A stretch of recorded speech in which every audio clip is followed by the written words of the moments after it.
जंग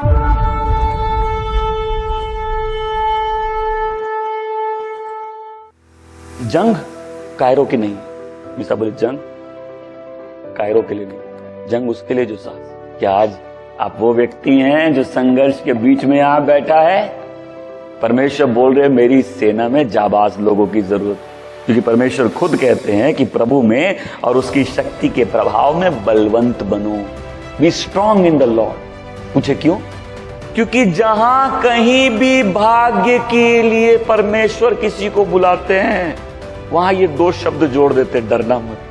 जब भी जीवन में भाग्य की बात होती है, ये दो शब्द हम लोग वहां जरूर जोड़ सकते, डरना मत। कमजोर दिल के लोगों के लिए नहीं है ये। कोई विश्वासी अपने मन में ये निर्णय करता है कि मुझे परमेश्वर की उपस्थिति में, उसकी योजनाओं में, उसके कामों में आगे बढ़ना है, अपने भाग्य को पूरा करना है। बहुत से संघर्ष देखने पड़ेंगे, लेकिन मैं तुमको बताना हूं, तुम सब में जय पाओगे। पूछो क्यों? जब तुम आत्मा से भरे रहते हो, तुम अलग प्रकार के व्यक्ति हो।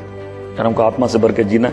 गिदियोन की सेना में प्रभु बोलते बहुत ज्यादा लोग हैं, उनको लड़ना बहुत ज्यादा लोग से था, लेकिन यहां बहुत ज्यादा है कि जब पूछा गया कितने लोग डरते पीछे हो, जब 22,000 चले गए वापस। हम बोलते आत्मिक युद्ध, वैसा बोलेंगे आत्मिक युद्ध। आप आत्मिक युद्ध लड़ना चाहते हैं और अपने आप को बचाना चाहते हैं? डरपोक लोग लड़ेंगे ही नहीं, इसीलिए बहुत से लोग कॉम्प्रोमाइज में जी रहे हैं। आज यदि किसी को निर्णय लेके प्रभु के साथ सीरियस होना, तुमको मालूम है ये लड़ाई लड़नी पड़ेगी।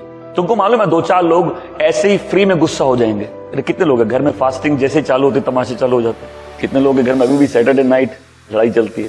जब भी आदमी अपना दायरा तोड़ने लगता है ना, उसको एक नए स्तर की लड़ाई लड़नी पड़ती है। 12 लोग गए थे वो कनान देखने, 10 के हार्ट फेल हो गए। हम नहीं लड़ पाएंगे, हम जीत नहीं पाएंगे, वो हमसे बहुत बड़े हैं। और कोई है जो बोलता है जो मुझे बल प्रदान करता है उसकी सहायता से मैं कुछ भी कर सकता। ये सहायता तुमको बिजनेस में बड़ा आदमी बनने के लिए नहीं मिलती, ये सहायता जीवन में बहुत प्रख्यात और ऊंचा व्यक्ति बनने के लिए नहीं मिलती। ये सहायता उस भाग्य को पूरा करने के लिए मिलती है जिसके लिए परमेश्वर ने तुमको बुलाया। जो मुझे बल प्रदान करता है उसकी सहायता से मैं कुछ भी कर सकता।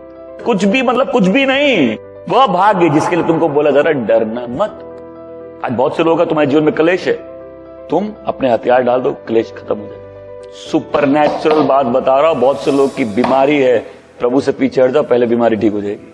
नहीं तो दृढ़ रहो, उस बीमारी पर जय पाओगे और वो अशुद्ध आत्मा का सामर्थ टूटेगा। कई लोग की फाइनेंशियल प्रॉब्लम है, पीछे हट जाओ, वो ठीक हो जाएगी। लेकिन लोग बोलेंगे नहीं, हम मोर्चा लगाए रखेंगे, छोड़ेंगे नहीं। अरे भाई, तुमको कोई आगे बोलेगा देखो तुम्हारे पास लाइफ में ऑलरेडी इतनी तकलीफ है। जब तुम बहुत कमजोर होते हो ना, एक बहुत विशेष सलाहकार तुम्हारे जीवन में आता है, अगल बगल ही होता है तुम्हारे, तुमको एडवाइस देने के लिए।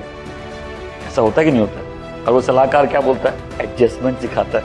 लेकिन जो आत्मा से भरा बोलता है मोर्चा बांध दिए, कुछ नहीं होता। हम डटे रहेंगे, हम पीछे नहीं हटेंगे। प्रभु में और उसकी शक्ति के प्रभाव में बलवंत बनो। प्रभु में और उसकी शक्ति के प्रभाव में बलवंत बनो, क्योंकि परमेश्वर की सेना में कायरों की जगह, परमेश्वर की सेना में डरपोकों की जगह, परमेश्वर की सेना में दो मन के लोगों की जगह। इसीलिए यीशु अपने पीछे चलने से पहले लोगों को बोलते हैं पहले बैठ के मूल्य गिन लो। आज देखिए, मैंने एक बात बोली मन से, मैं सब बोल मन से। अगर आपकी दुआएं बेमन, आपकी आराधना बेमन, आपका प्रभु के काम बेमन, कोई आपको खींच के पकड़ के आपसे करा रहा है, तो ये दिखाता है कि आप ऑलरेडी बैकस्लाइड हो चुके हैं। ये दिखा रहा है कि अब आप अलग प्रकार के व्यक्ति हैं, क्योंकि जिस आत्मा से आप भर के चालू किए थे उस आत्मा से अभी आप भरे हुए नहीं हैं। तो आप बोलेंगे हम क्या करें? एक बार और आत्मा से भर जाओ। अपने मन में निश्चय कर लो, मैं आत्मा से भर के जीऊंगा, मैं खाली नहीं जीऊंगा, मुझे जय पाना है। प्रभु में और उसकी शक्ति के प्रभाव में बलवंत बनो। अब देखो, इजराइल बड़ी खुशी खुशी मूसा के पीछे चला था। इजराइल बड़ी खुशी खुशी, लाखों लोग, लेकिन जहां खाने पीने की तकलीफ आने लगी, उनमें से बहुत से बोले हम बंधन ज्यादा पसंद करते हैं। मतलब उनको फिरौन के बंधन ज्यादा पसंद थे परमेश्वर की आशीषों से। और वहीं एक मूसा था, फिरौन के घर में पैदा हुआ है ना। वचन क्या कहता है? ये वचन मेरे को बहुत ब्लेस है। वचन कहता है कि उसने इसको त्याग दिया। मसीह के साथ दुख का भागी होने के लिए उसने उस आशीषों को त्याग दिया, उस शोहरत को त्याग दिया। और कई लोग हैं, थोड़े जीवन में तकलीफ आती है, वापस उसी बंधन में जीना ज्यादा पसंद करते हैं परमेश्वर के पीछे चलने से।